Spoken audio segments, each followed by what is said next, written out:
ಶಿವರಾತ್ರಿ, ಹಿಂದೆ ಬೆಟ್ಟದ ಹಂಗೆ ಶಿವ ಇದ್ದಾನೆ. ಕರೆದ್ರು ಹೋಗಿ ಕುತ್ಕೊಂಡೆ. ನಂಗೆ ಸದ್ಗುರುಗಳು ತುಂಬಾ ದೂರದಲ್ಲಿದ್ದಾರೆ. So here we have this girl from Karnataka, Ananya Bhatt. ಅವ್ರು ಹಿಂಗಂದ್ರು ನಾನು ಹಾಡಕ್ ಶುರು ಮಾಡಿದೆ. ಅಷ್ಟೇ ನನಗೆ ನೆನಪಿರೋದು.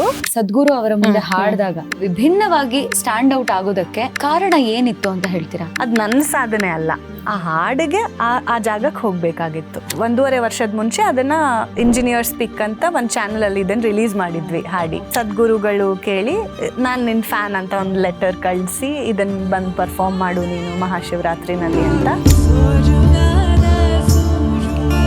ನಾನು ಕೇಳ್ಕೊಂಡಿದ್ದು, ದೇವ್ರೆ ಇಷ್ಟು ದೊಡ್ಡ ಸ್ಟೇಜಲ್ಲಿ ಹಾಡ್ತಿದ್ದೀನಿ, ನಾನು ಹಾಡ್ತಿರೋದು ನಿನಗೋಸ್ಕರ. ಅದನ್ನ 10 ಲಕ್ಷ ಜನ ಕೇಳ್ತಿದ್ದಾರೆ, ಜೊತೆಗೆ ಆನ್ಲೈನಲ್ಲಿ 2 ಕೋಟಿ ಜನ ಕೇಳ್ತಿದ್ದಾರೆ ಅನ್ನೋ ಪರಿಜ್ಞಾನವೇ ಇರಲಿಲ್ಲ ನನಗೆ. ಆ ಹಾಡು ನನ್ನನ್ನು ಮೀಡಿಯಮ್ ಆಗಿ ಬಳಸ್ಕೊಂತು. ಒಂದೇ ಒಂದು ಕ್ಷಣನೂ ನನಗೆ ಕಂಡುಬಿಡೋಷ್ಟು ಧೈರ್ಯ ಇರಲಿಲ್ಲ ಆ ಹಾಡು ಹಾಡಬೇಕಾದ್ರೆ.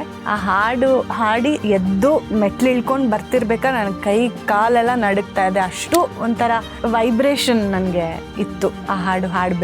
ಅದನ್ನು ನನ್ನ ಮಾತುಗಳಲ್ಲಿ ಹೇಳಕ್ಕೆ ಸಾಧ್ಯನೇ ಇಲ್ಲ, ಯಾಕಂದರೆ ಈಗಲೂ ನನ್ನ ಮೈ ಝುಮ್ ಅಂತ ಇದೆ ಅದನ್ನು ನಾನು ನೆನೆಸ್ಕೊಂಡ್ರೆ.